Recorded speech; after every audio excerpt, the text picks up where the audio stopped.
All right, let's go back now to my colleague Mawande Mateza, who has left the studio to go talk some football with some great football minds. He's currently out at the FNB Stadium, where he is joined by former Bafana midfielder and 2016 Caf Champions League winner Teko Modise to preview both the UEFA Champions League final, which is minutes away from starting, and tomorrow's Caf Champions League. Mawande, how is the atmosphere at Soccer City with the UEFA Champions League minutes away from starting?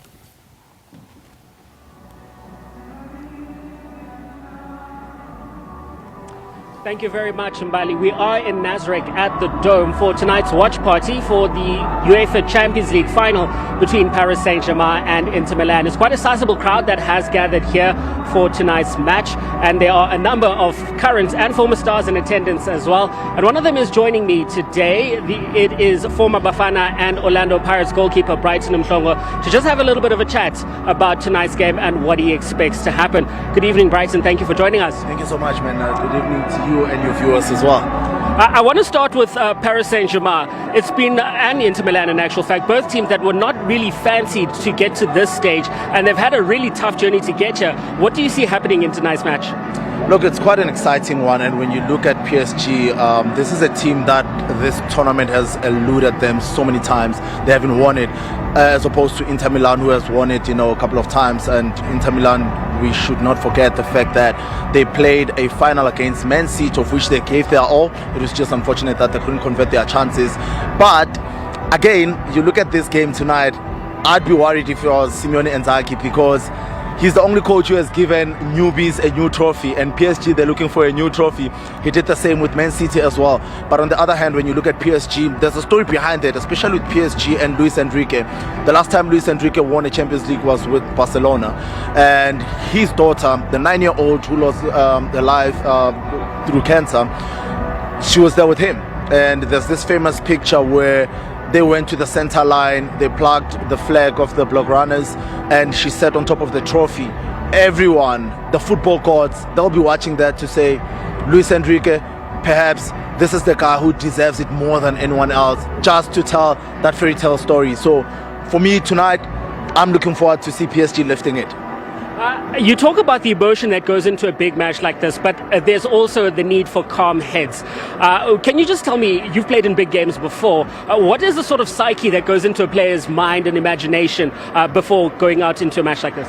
Huge occasion, but I believe that you get to prepare yourself throughout. When you're playing from the first game of the group stages, you think about being in the final. But for every football coach, they'll tell you, or every football player will tell you, that you have to play the moment.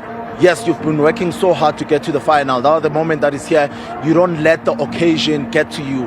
Hence we say, don't play the occasion, play the moment. The first touch when you get into that space, the first opportunity that you get to try to convert, the first tackle that you make, that's the most important thing that you do. So you play the moment, you get into that space where you come in with the sense of belief that you've done everything throughout the campaign, throughout the training sessions. All you have to do is exhibit or apply yourself in a good way so that you can bring the trophy back. So it's a daunting one. If it doesn't scare you, everyone will tell you, if it doesn't scare you, it's not big enough.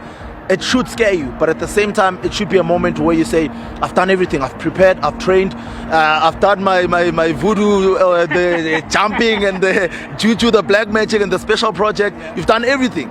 What matters now is who wants it more when you get to the field of play. And I believe that's what's going to be the difference tonight. We can talk about PSG, outstanding campaign. They beat almost everyone in England. Big teams, beating Man City, beating Liverpool, knocking Aston Villa, knocking Arsenal, which is a huge milestone. As Inter Milan as well, they beat a red-hot Barcelona. But what matters is who's going to show up today and tonight, and whoever that's going to show up is the one who's going to walk out victorious. I want to talk about Inter Milan. They've shown that they're also up for the big occasion. They ended up beating Bayern Munich, who were a highly fancied team this season, in Munich as well earlier this season in the quarterfinals. A lot of people seemingly writing them off and putting them as underdogs. Do you think they've got a lot to prove and would possibly have a lot more pressure on them tonight? A whole lot more to prove.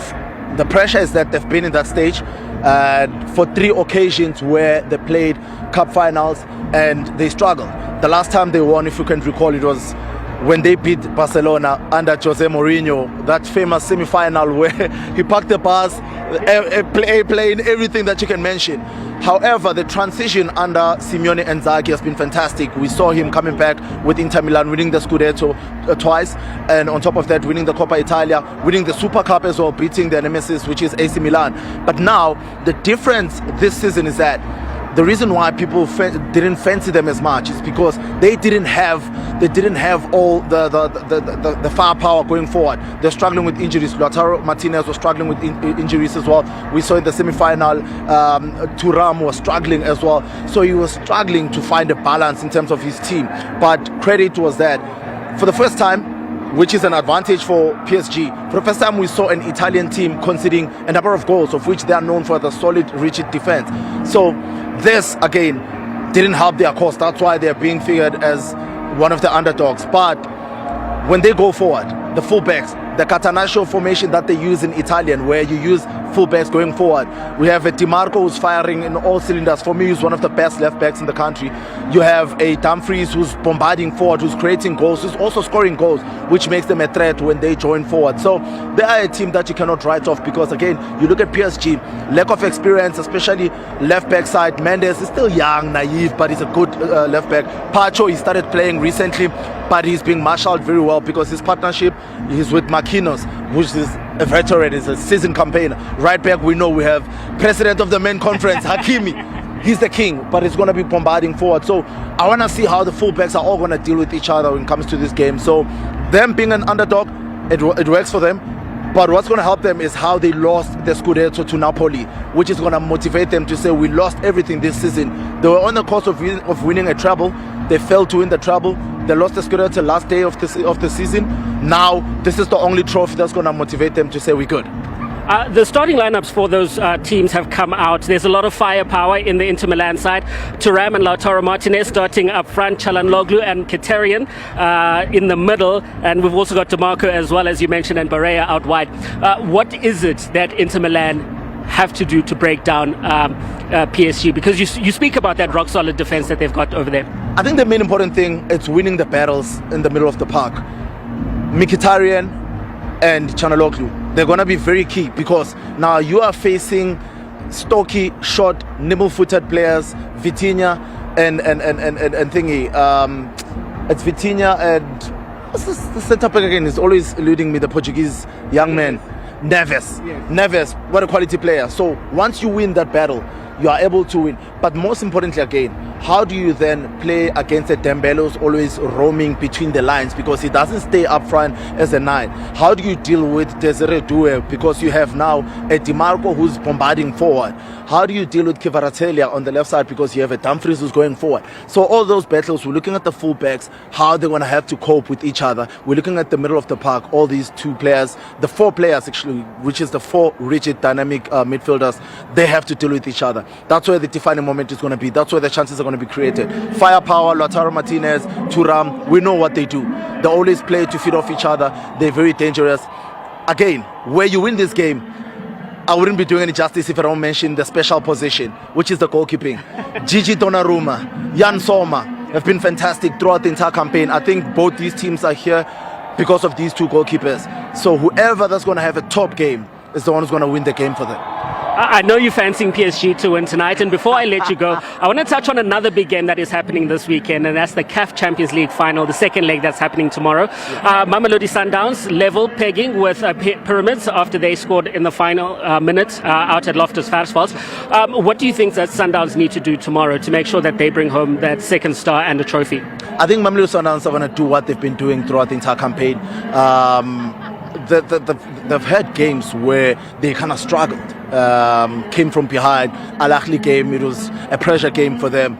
They are built for that, and right now their backs are backed against the wall because of that late equalizer from Pyramids, the away goal. They know that coming into this game, the main important thing for them is to get that early goal to settle the nerves, and of which Sundowns have been good at doing that. So I see Sundowns making sure that they get there, lock the game down, get that early goal, and then kill it off. Bring back the second star and the third star in the country, which is very much important for me to highlight that. I'm going to be patriotic about this one and say, Gabrielo, we're railing behind you guys just for this one. Bring it back home. I knew you were going to bring the Pirates into this as well. But can you just paint a picture of me of how big this would be for Mamelodi Sundowns if they bring back that trophy, for South African football in general, considering how well South African teams have been doing on the continent? Sure. Look, South African football now is on a rapid rise. We saw with our junior levels, under 17 going to the World Cup, under 20 winning the AFCON and also going to the World Cup. Banyana has been doing it for a couple of years now, going back to the WAFCON as well. And now overall, seeing Pirates doing so well in the CAF, seeing Stellenbosch doing exceptionally well in the Confederations Cup, it shows that South African football is in great hands. Now for Sundowns, because they've always risen the bar high, it's all about them now making sure that they pull everyone so that they understand that it's bigger. It's going to be a great motivation for them to go to the Club World Cup as well. So the main important thing is for them to win so that we open up more slots into the African continental football space, but most importantly to stake our claim into the continent, to show why we have the best league, to show why South Africa, they always say it's what did they say? No DNA, just RSA. Thank you, sir. Just the way it is.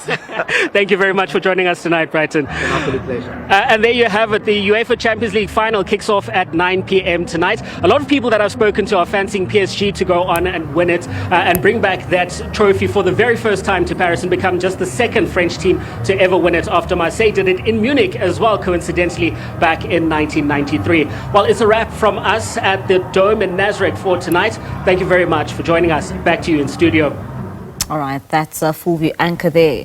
Mawande Mateza giving us the latest from that theme park, of course, where they are monitoring that game, which is expected to kick off at around 9 p.m. And that's the UEFA Champions League Cup at 9 p.m.